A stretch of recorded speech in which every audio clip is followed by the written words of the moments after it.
Should you self-publish a book? Stick around and find out the 5 key questions to ask yourself before taking the plunge. Today on Navigating Academia.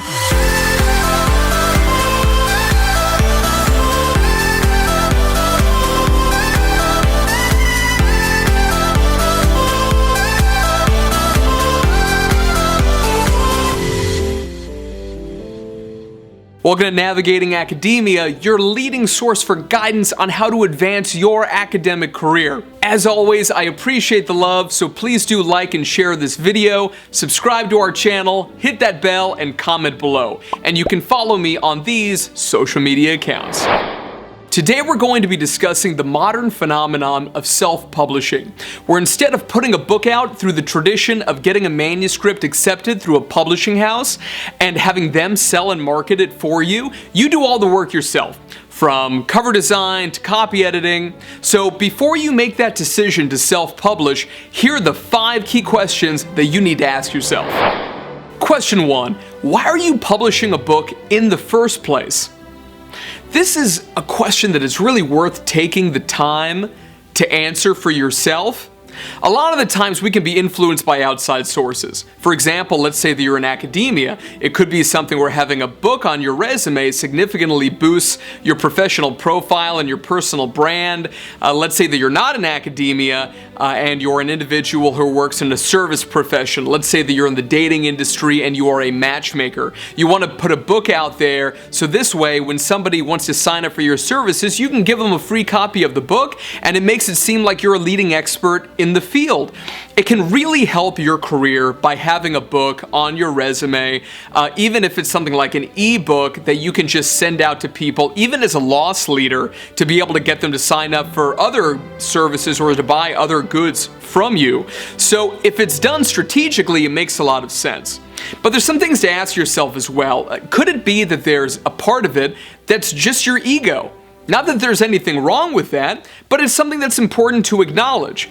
Is it something where you just want to be able to say that you've done it to be able to impress your friends and family? Is it that you're expecting to make a ton of money off of it? Or is it for career advancement? So if it's something like ego, so to impress your friends and family, that's not really the best reason to write a book. A lot of people say, I want to write a book, and they don't realize how much time, energy, and effort it's going to take to get it done. So they begin the process all excited, and then they get more and more jaded as they go along, more and more frustrated. And especially when it comes to self-publishing books, if you don't have a contract in place, there's certainly nothing there that's going to say that you're going to get things sold, meaning that you're going to make money. You have to handle all the marketing yourself. This is something that is a ton of effort, and if all you want is a book on your resume that nobody's going to read, or it's only to impress other people, you really got to think, is it really worth the time and energy that you could be putting into some alternative endeavor that's more fulfilling for yourself? When it comes to money, very few self-published books are making a huge amount of revenue. If you're looking to make maybe $50 to $100 a year, then I would say that maybe that would be realistic for the average ebook, given how many thousands and thousands of these books come out every single year. Even if you want to be able to get a hardback or a paperback copy, most likely what happens is that you're going to have to buy those copies yourself because they're not going to print. The publisher, the self-publisher you go with, is not going to print out hundreds, even dozens of copies to be able to have them available for you, even though you've designed them and made them available online, on Amazon, on barnesandnoble.com, etc. Doesn't matter. It doesn't mean that there's physical copies in bookstores. That's not a normal thing when it comes to self-published books. Even though in some cases it does happen, in many cases you actually have to pay for that. And that's something that not a lot of people realize. So if you're expecting to make a ton of money, that's not a really good reason to write a book and to self-publish one.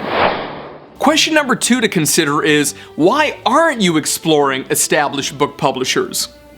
Now, it may be something where the book or the topic that you're writing on is very, very niche, And because of that, it's not something that maybe the majority of established publishing houses would be interested in. And that's fair enough. Maybe you're trying to make a very specific point.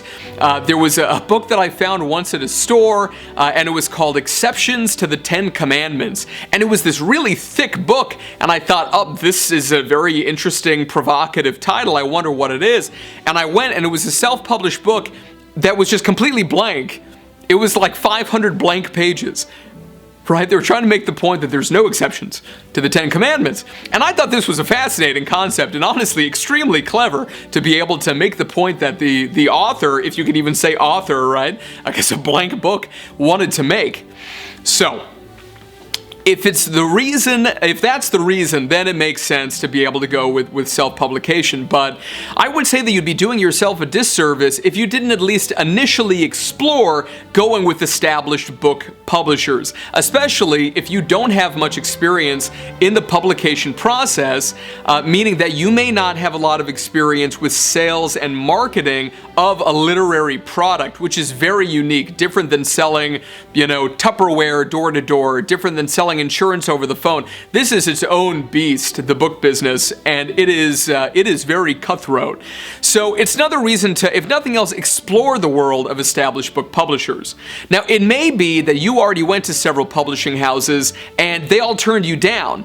And if that's the case, if the product is either already available, meaning that you've already finished writing the book, or it's something where this is just a very deep passion of yours to get this information out there, whatever it happens to be, then self-publication makes perfect sense. Question number 3 to ask yourself is, have you spoken with a literary agent? Have you spoken with someone who really focuses on this field, who can give you guidance on best practices and not only getting your book published, whether that be with a publishing house or self-publishing, but also in terms of the most effective ways to profit off of the publication of that book? And there's a variety of strategies. It doesn't just have to be the sale of the individual copies of the book. You can buy up 50 copies yourself and bring them to any talks that you may be giving. If you're an academic, maybe you're going to give lectures or a keynote, and you can have copies there to buy if you get permission to be able to do so. You can buy a vendor table at a conference, for example, and sit there yourself. You can pay that money as that loss leader and then bring your copies and, sign them for people. Some people love to buy books at conferences, and having the author there can be a source of excitement for them. But to be able to make those decisions, especially if you're inexperienced in this literary world, to be able to get some kind of a literary agent, even to hire them for a few hours of consultation, instead of hiring them for their full fee to handle the book for you, is really not a bad idea. Question number 4. What's your marketing strategy? In the absence of an established publisher working with you, this is going to be completely up to you. So it's important to be able to have a game plan, preferably before you even go into the process of spending a lot of time and a lot of money self-publishing a book. Really do your best to Google, consult with other individuals who have self-published successfully, and find out what they've done. Have they, for example, developed their own website to be able to brand themselves and to be able to market the book? Have they made the decision to purchase copies themselves to be able to bring to talks, like I mentioned a moment ago? What have they done? Maybe they have an existing email list and they're using something like Constant Contact or MailChimp, and they pay a graphic designer to make some beautiful emails for them they can use for email marketing. Did they use Facebook ads? Did they use Google Analytics to be able to find out how effective any of these things are? You can also use Facebook Analytics. You can take a look at LinkedIn marketing if this is a professional book. There's so many ways to market your book to your targeted verticals, and it's just a matter of a little bit of forethought to be able to make sure that you can really execute on this plan. Whatever it may be, even if you don't want to make money from the sales of the book, to be able to let people know that it exists is the key to the kingdom, right? And this is especially true if you are using this to be able to launch something else. If you're using it to launch a product, to launch a service, especially if it's being used to brand yourself, nobody is going to advocate for you or your products and services like you can, especially if you are the founder or an executive at whatever company this book is going to be for or representing. And finally, question number 5, is it worth the time, money, and energy? This is something you really have to think about. People get very excited at the concept of writing a book, but it can take not only an absurd amount of your time, which you could be spending with your friends, with your family, on other hobbies, other side hustles that are going to make you significantly more than self-publishing in most cases. There's a lot of money you're going to have to spend for things like graphic design, graphically designing the cover. Really, you should get a copy editor. Make sure that you're just not taking the words that are in Microsoft Word, putting them into a PDF, and then getting the thing published. This is a terrible idea. I've seen so many self-published books like this. Periods are in the wrong places. The grammar is all over the place. The formatting looks awful. It's just not worth it to not go with a copy editor. Yes, it's going to cost money, but it's going to significantly improve the quality of the product, and it's not unheard of for self-published books to be picked up by established publishing houses, especially if they become popular. Think about things like 50 Shades of Grey, for example. That's what happened in that case. And of course, it's going to take a ton of your energy, right? Your mental energy, physical energy, etc. So really just take into consideration, relative to what you're getting out of the book writing process, what you're going to have to dedicate and put into it. Because the last thing that you want is to get, 25% through the book writing process, be exhausted, and then get jaded and say, you know what, I give up. That can happen, of course, and you can cut your losses, but it's really good to ask yourself these questions before even starting. Alright, y'all, thank you so much for watching. I want to hear from you in the comments below. What's your opinion on self-published books? Would you publish one? Maybe you already have, and you can share your experiences in terms of whether you've been able to profit from it, what are the big benefits, have there been any drawbacks that you've experienced from self-publishing a book? Some people look at self-published books and they say, what, you couldn't get an established publishing house? This means that the book must be of quite poor quality. People have all kinds of stigmas out there, and it's important to be aware of that. But I want to hear about your experiences, so please do post them in the comments below. Don't forget to like and share this video with your colleagues, subscribe to our channel, and follow us on social media. If you're interested in one-on-one career mentoring, deciding how to be able to structure a book of your own, where you should go in terms of targeting the ideal publishing houses, or making the decision to self-publish, to do any of these and for much more information, free consultation call with me via the website below.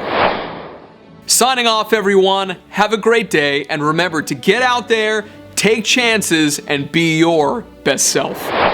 Thank you so much for stopping by, everyone. It's a pleasure to have you here as always. If you enjoyed this video and you'd like to see more in this series on navigating academia, please click on one of these links over here to be able to view more original content. I hope to see you there.